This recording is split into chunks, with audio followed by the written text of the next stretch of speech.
Bundy is a chilling reminder that monsters can have the most charming faces. To the world, he was not a creature of the shadows, but a man who stepped right into the light. Born Theodore Robert Cowell on November 24, 1946, his early life was complicated. He was raised in Philadelphia by his grandparents, who he believed were his parents. His mother, he was told, was just his older sister. This was a lie meant to hide the fact that he was born outside of marriage, a secret that planted seeds of resentment deep within him. This unusual family dynamic created a foundation of confusion and anger that would fester for years, hidden behind a carefully constructed exterior of normalcy and ambition. As a young man, Bundy seemed to be on a path to success. He was intelligent, handsome, and possessed a charm that drew people to him. He studied at the University of Washington, pursuing a degree in psychology, a field where he learned about the inner workings of the human mind. He even volunteered at a suicide crisis hotline, a place where people in their darkest moments called for help. His co-workers there saw him as empathetic and capable, someone who could offer comfort. He also became involved in politics, working for the Republican Party and projecting an image of a respectable, upstanding citizen. This public persona was his greatest weapon, a mask so convincing that no one suspected the darkness lurking just beneath the surface. His personal relationships further cemented this illusion of a regular life. He had a long-term girlfriend, Elizabeth Klupfer, a single mother who for years saw him as a potential husband and a father figure to her child. He also pursued a relationship with a wealthy former girlfriend, seemingly as an act of revenge for her breaking up with him years earlier because he lacked ambition. This calculated cruelty was a private warning sign of his manipulative nature. He was accepted into law school in Utah, another step toward a promising future. People who met him saw a bright, articulate young man with a clear path forward, making the truth of his secret life all the more shocking and difficult to comprehend. Bundy's ability to appear so normal was precisely what made him so dangerous.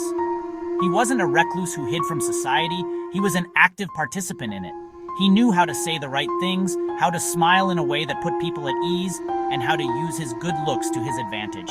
He understood social expectations and played the part of a model citizen perfectly. This performance allowed him to move through the world without suspicion, gaining the trust of the very people he intended to harm. His life was a study in contrasts, the aspiring lawyer versus the brutal predator, the caring volunteer versus the heartless killer. While Bundy was building his public image, a secret, horrifying pattern began to emerge. His crimes started in the Pacific Northwest in early 1974. Young women, mostly college students, began to disappear without a trace. There seemed to be no connection between them, except that they were bright, young, and had their whole lives ahead of them. The disappearances created a cloud of fear over communities in Washington and Oregon. No one could understand who was responsible or why this was happening. The police were baffled, searching for a phantom who left behind very few clues. Bundy was moving among these communities, a predator hiding in plain sight. His method was disturbingly simple and relied entirely on his ability to appear harmless. Bundy often faked an injury, wearing a cast on his arm or using crutches.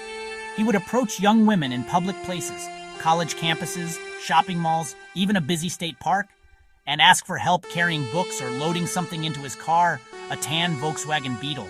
His victims, seeing a handsome and polite man in need, would offer their assistance. This moment of kindness was their fatal mistake. Once they were near his vehicle, he would strike, overpowering them and forcing them into his car before anyone noticed what had happened. This calculated deception was his signature. One of the most brazen examples of his method occurred on a sunny day in July 1974 at Lake Sammamish State Park. Within a few hours, he approached two different women, Janice Ott and Denise Naslund, using his fake injury pool. Both women vanished in broad daylight from a crowded park, a terrifying feat that demonstrated his confidence and audacity. Witnesses later told police they had spoken to a charming man named Ted with his arm in a sling who asked for help with his sailboat.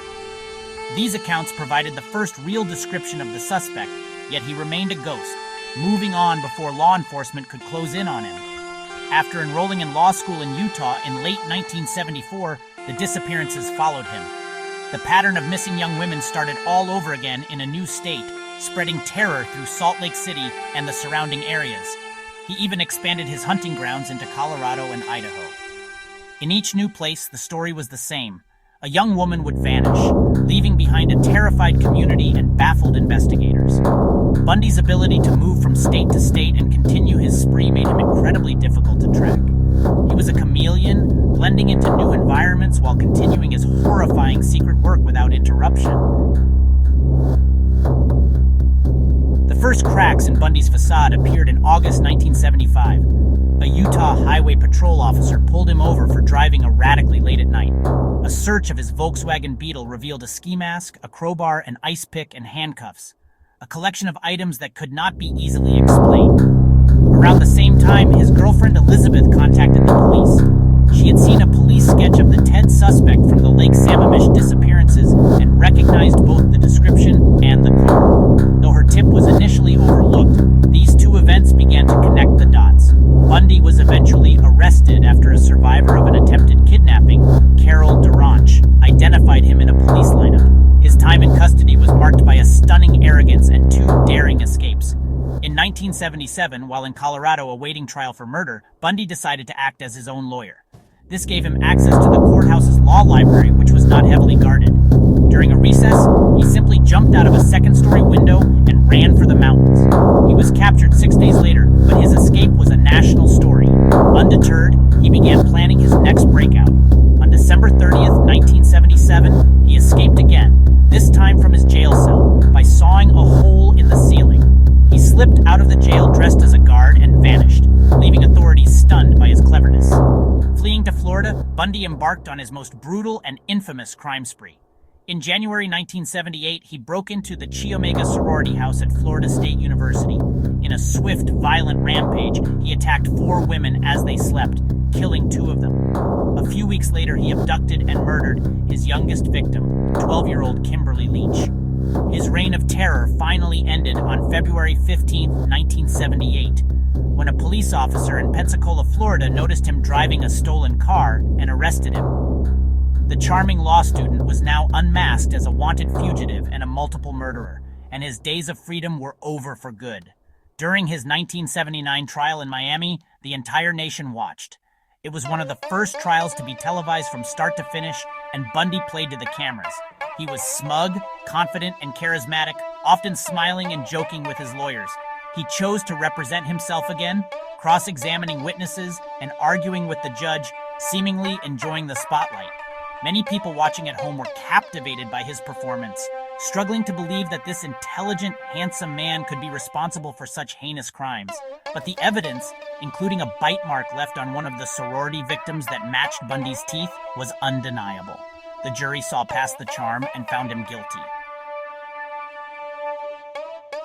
After being found guilty of the Florida murders, Ted Bundy was sentenced to death. He would spend the next decade on death row, fighting his execution through a long series of legal appeals. During this time, the world continued to watch him, fascinated and horrified. He even got married in the courtroom during one of his sentencing hearings, proposing to a former co-worker, Carol Ann Boone, who accepted. They later had a daughter, further blurring the line between the monster and the man. His ability to maintain relationships and inspire loyalty from some, even after his crimes were exposed, remains one of the most baffling aspects of his story.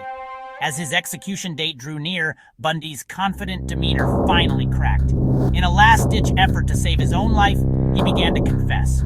He spoke to investigators and journalists, admitting to dozens of murders across multiple states. He drip-fed them details, hoping that if he kept talking, they would keep him alive. In these final interviews, he tried to explain his actions, blaming pornography and a dark force inside him. He finally admitted to 30 murders between 1974 and 1978, though authorities believe the true number of his victims is much higher. His confessions provided some answers, but they also revealed the shocking scale of his crimes. On January 24, 1989, Ted Bundy was executed in the electric chair. Outside the prison, crowds gathered to celebrate, a testament to the fear and anger he had caused for so many years. His death marked the end of an era, but it did not erase the memory of what he had done. The story of Ted Bundy has endured for decades, not just because of the horror of his crimes, but because of the questions it forces us to ask. How could someone so evil appear so normal? How could so many people be fooled by his charm? He challenges our belief that we can spot danger and that monsters look like monsters. Today, Ted Bundy remains a prominent figure in true crime history. His story is told and retold in books, documentaries, and films, serving as a dark lesson about the nature of evil. He taught law enforcement valuable, if painful, lessons about serial offenders and led to advancements in how police track killers across state lines. For the public, he is a permanent cautionary tale. He proved that evil doesn't always announce itself with a scary face or strange behavior. Sometimes it wears a handsome smile, speaks with intelligence, and offers a helping hand, hiding the most terrifying darkness imaginable in plain sight.